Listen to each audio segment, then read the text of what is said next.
On most of these questions, there are slightly different answers depending on independent and public. So if I look at the religious question, the United States, of course, has a First Amendment to the Constitution that not many people understand very well, but with this idea that state and church are separated. So they're from the founding of the country. Like in France?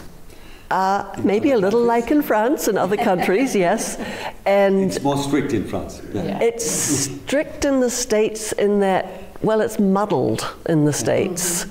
And so people in our schools, our public schools, are careful about what to bring in that may be interpreted as religious. There's a lot of examination and questioning there.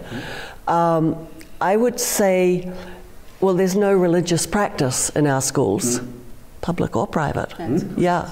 And so we, you know, there's not a religious lesson or curriculum, and certainly in the public. No religious festivals. Well, that's much more tricky, isn't it? Because what are many of the traditional Waldorf curricula festivals, or at least the ones that have been understood to be traditional, are Christian festivals in their origin.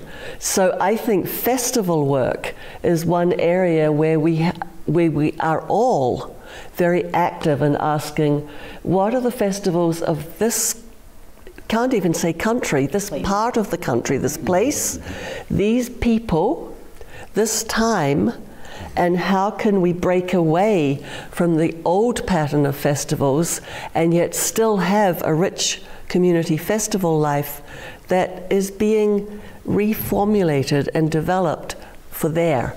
So more reflection of the cycle of the year in different cultures and religions, not just the traditional Christian one.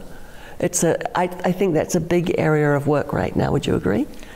Yes, I think that that's the place where religion shows up the most, at least in the independent Waldorf realm. And I say that because we also do verses that refer to God, but I don't think that that's an issue, at least in the independent school.